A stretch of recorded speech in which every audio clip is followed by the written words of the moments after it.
টুপিতে সুন্না, পোশাকেও সুন্না আসি,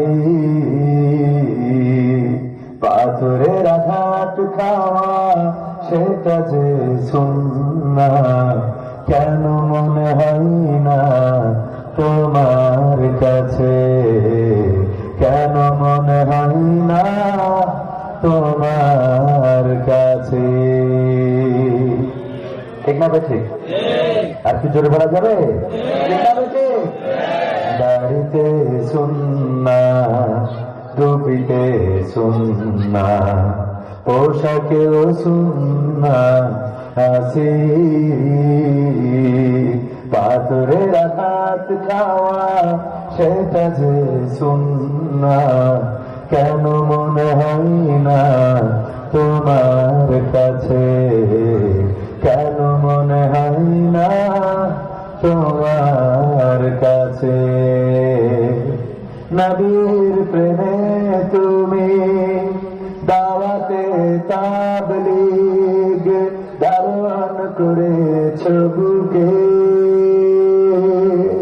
সেই তুমি আজ কেন জুলুমের প্রতিবাদে আওয়াজ তোলো না মুখে। নবীর প্রেমে তুমি দাওয়াতে তাবলীগ ধারণ করেছ বুকে, সেই তুমি আজ কেন জুলুমের প্রতিবাদে আওয়াজ তোলো না মুখে। মেসওয়াক করো তুমি রোজ প্রতিদিন, মেসওয়াক করো তুমি রোজ প্রতিদিন, সেখানেও সুন্না আসি,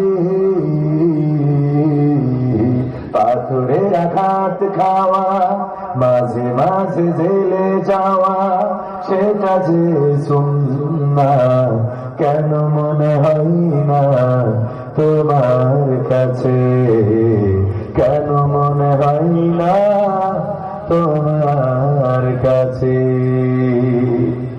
মিলাদুন নবীতে বড় সোচ্চার তুমি, নাকি দেখানো তুমি জানলে না আমার রাসূল ছিলেন সফল রাষ্ট্রনায়ক। মিলাদুন নবীতে বড় সোচ্চার তুমি, নাকি দেখানো সেই তুমি জানলে না আমার রাসূল ছিলেন সফল রাষ্ট্রনায়ক।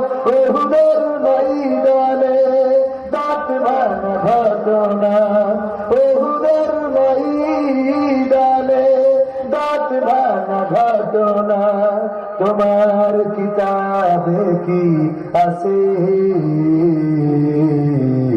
পাথরের আঘাত খাওয়া মাঝে মাঝে রিমান্ডে যাওয়া সেটা যে সুন্না, কেন মনে হয় না তোমার কাছে, কেন মনে হয় না তোমার কাছে। ঠিক মনে হয় না আপনাদের? ঠিক বললাম না বেঠিক বললাম? আমরা দাড়ি রাখলাম, টুপি পরলাম, জুব্বা গায়ে দিলাম, কিন্তু ভোটের দিন মাঠে যাব না, এটা কি হবে? আল্লাহ রাসূল সাল্লাল্লাহু আলাইহি ওয়াসাল্লাম তার সুন্নাত দাড়ি, তার সুন্নাত টুপি, তার সুন্নাত জুব্বা, খাওয়ার শেষে মিষ্টি খাওয়া, মেসওয়াক করা যেমন সুন্নাত, দিন কায়েমের জন্য আন্দোলন করানো দরকার আছে না নাই? আল্লাহ রাসূল সাল্লাল্লাহু আলাইহি ওয়াসাল্লাম দিন কায়েম করেছেন, যদি নবীর দিক থেকে ধরেন এটা সুন্নাহর মধ্যে তো পড়ে, আর আল্লাহ যেহেতু তাগিদ করেছেন সুতরাং দিন কায়েম করা আমাদের জন্য ফরজ। আমাদের জন্য কি ফরজ? ওয়াজিব বলতে পারে। ওগো আমার ভাইরা, এই জন্য শুধু দাঁড়িয়ে রাখলেই দায়িত্ব পালন হয়ে যাবে?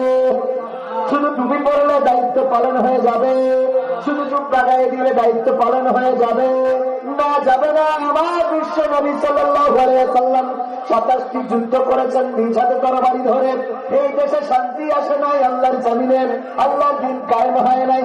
আল্লাহর জমিনে আল্লাহর দিন কায়েম করার জন্য আন্দোলনের দরকার আছে না নাই? রাজপথে থাকার দরকার আছে না নাই? রাজপথে থাকতে হবে কেন? এই সমাজে অশান্তি যারা সৃষ্টি করে সেই অশান্তি দূর করে শান্তির জন্য আল্লাহ রাব্বুল আলামিন কিতাব দিয়েছেন, কোরআন দিয়েছেন, বিশ্ব নবীর মাধ্যমে আইন দিয়েছেন। সেই আইন যদি আমরা জমিনে প্রতিষ্ঠিত করতে ব্যর্থ হই তাহলে অশান্তির পরে অশান্তি হবে, এই জমিনে শান্তি প্রতিষ্ঠিত হবে কি হবে? অশান্তির পরে অশান্তি পাবে। কোরআন কায়েম না করলে অশান্তির পরে অশান্তি আসতেই থাকবে। আজকেও